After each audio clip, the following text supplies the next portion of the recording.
masking in the process the dichotomy between ruler and ruled. If one were to think of the Pallava period as a form of foreign rule, then temple culture and literature need to be seen as a form of complicity and resistance as well.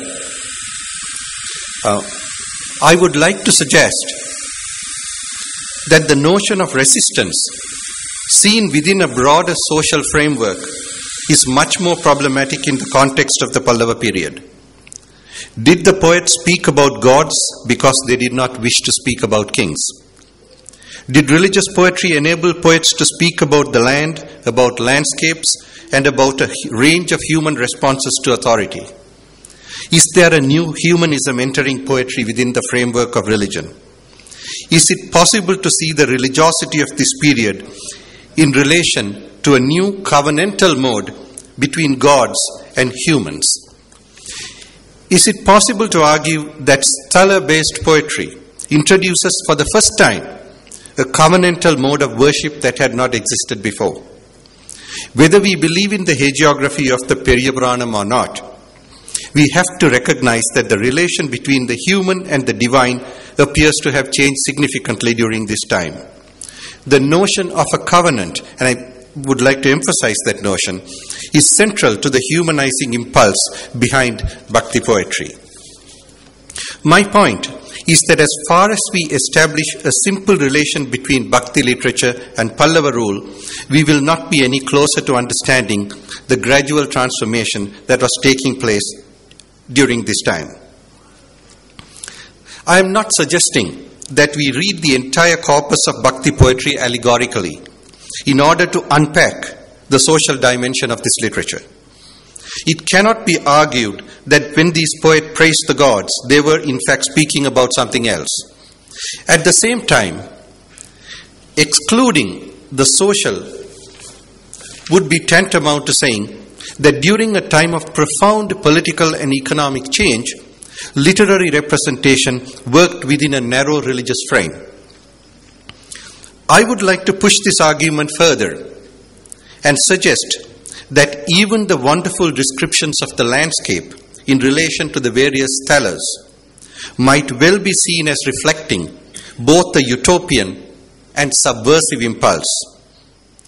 Waxing eloquent about the landscape is a way of asserting ownership and entitlement.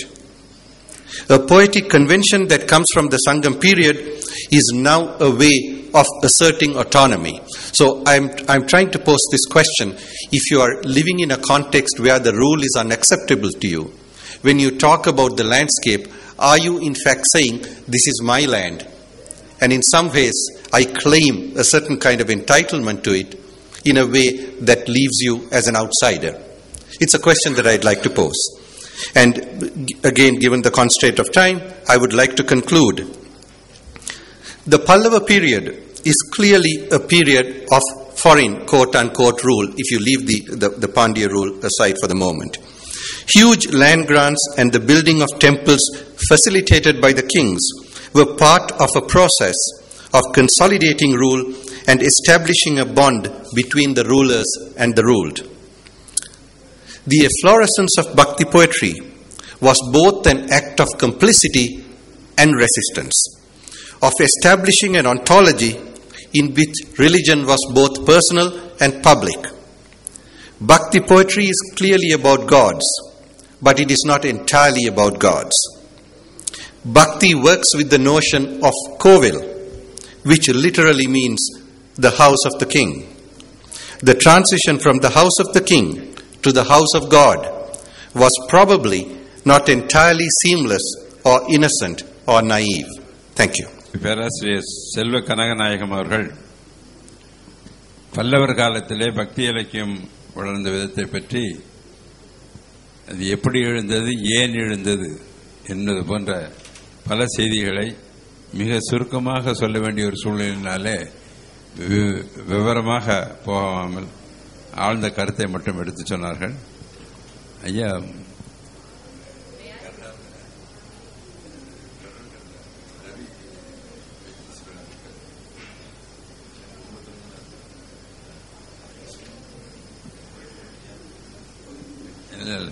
கேள்வி யாராவது கேட்பதாக இருந்தால் கேட்கலாம்.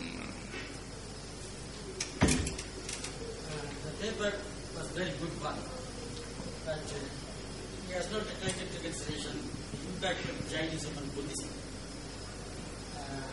I think the bhakti concept might have been drawn from Buddhism also. And the other factor is also the temple building is also taken over from the bhakti movement. I think the relationship between the non-Vedic religions and Vedic religions, that's only reaction, opposition between them. I think the emergence of Bhakti movement is the result of the reaction against Buddhism and Jainism. But the Vedic religion has taken over the basic concepts and basic structure and some cultural elements also from those religions. Then only I think we can explain the emergence of Bhakti movement.